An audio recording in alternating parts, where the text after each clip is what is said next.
Thank you, Scotch and Sameer Kocher, for having shown me the honor of inviting me here to present these awards to people I know extremely well.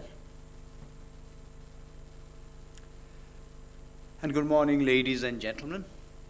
As you know from the newspapers, there's a lot of stuff going on in Delhi right now, this particular weekend.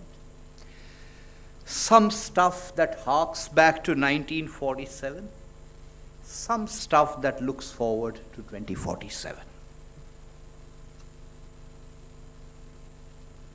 And I needed to disappear for 1 hour to come and be here.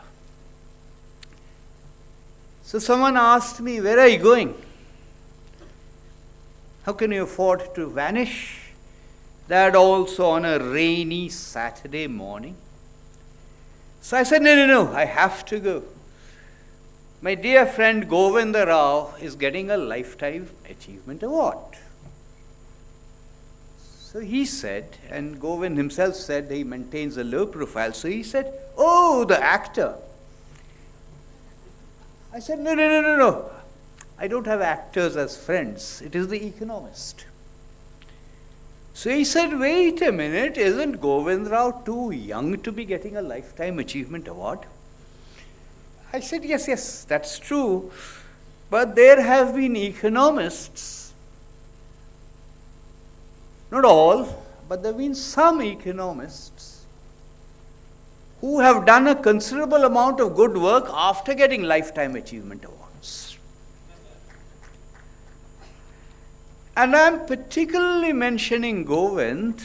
Govind is a few years older to me.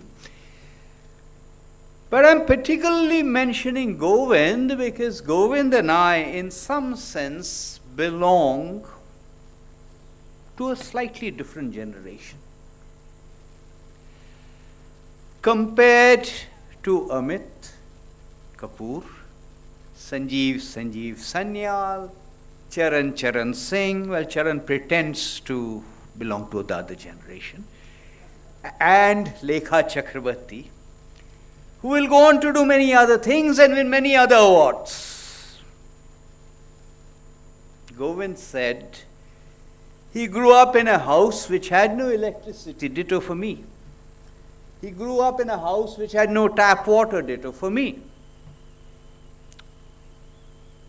That was a generation immediately after independence. It was a generation which grew up with shortages. It was a generation which grew up with deprivation.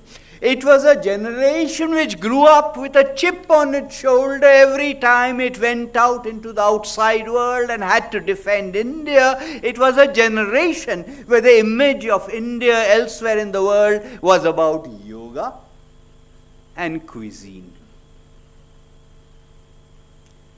At the stroke of the midnight hour when the world sleeps, India awakes. It may have been a masterly piece of oratory,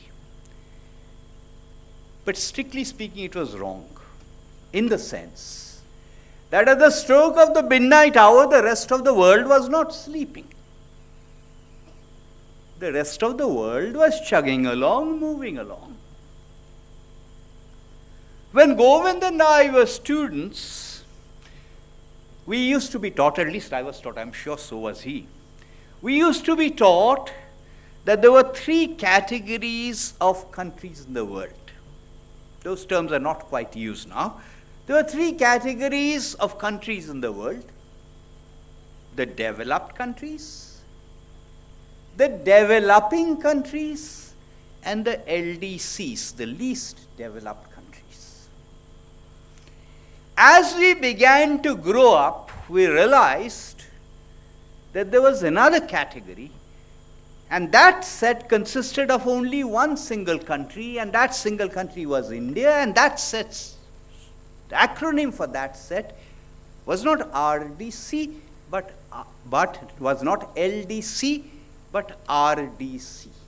And RDC stood for refusing to develop country.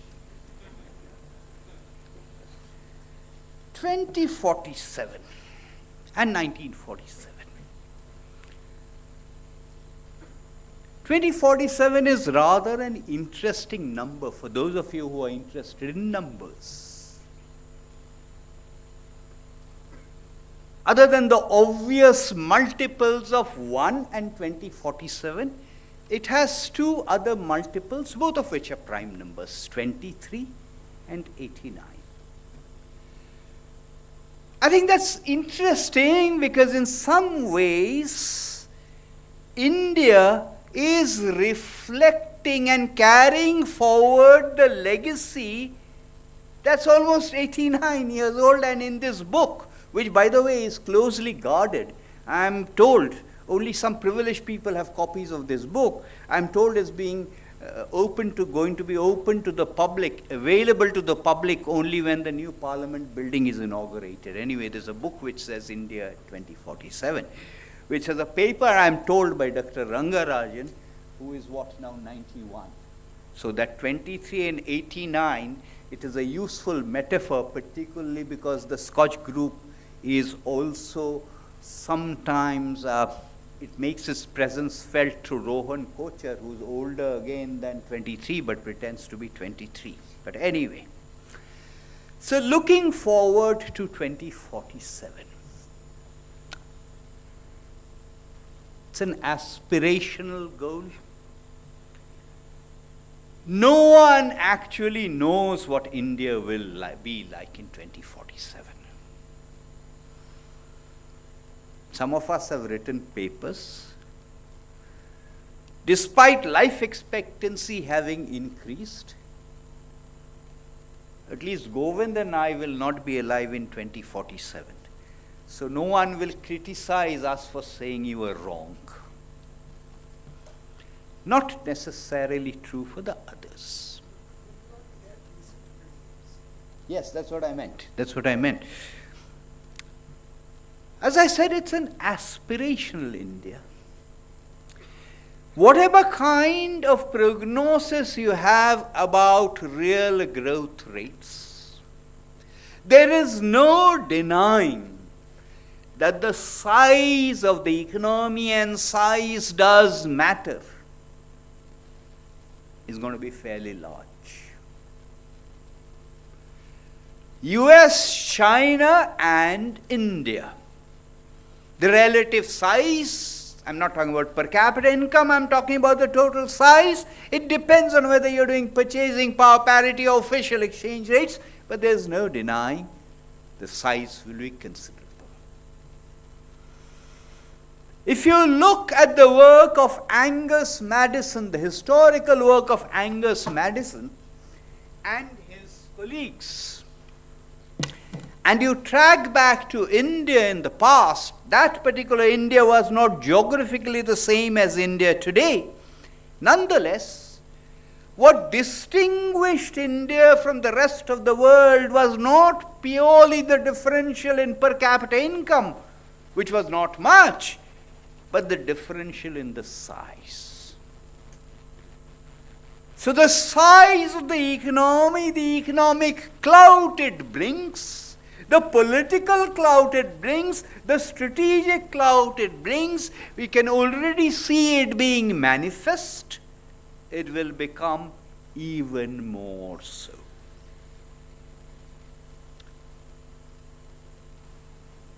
In terms of that aspiration, a lot depends on what we do and what we don't do. A list of reforms. Every economist will churn out a wish list of reforms. Some on the union list, some on the state list, and some actually on the local body list, although not much has been done in terms of decentralization and devolution to the local bodies. Much of it is about factor market reforms. Much of it is about efficiency. Will those reforms happen? No, all of those will not happen. If you think in terms of ticking boxes, and I said number theory is pretty useful, 2047 you convert it into binary, you will have a series of ones. Will we tick all of those ones? No, we won't. Because it's a complete myth to say that all reforms are win-win. Reforms mean unbalanced people win, but some people lose. So all of those will not happen. But nonetheless, no matter how low your forecasts are, no matter how low your predictions are, there is no denying that 2047 will have an India that will be a remarkably different India. That will be an India in which the likes of Rohan Kochar will stand here and give awards on completely different subjects that we cannot even think of today. Let me congratulate everyone who has been awarded. Thank you very much.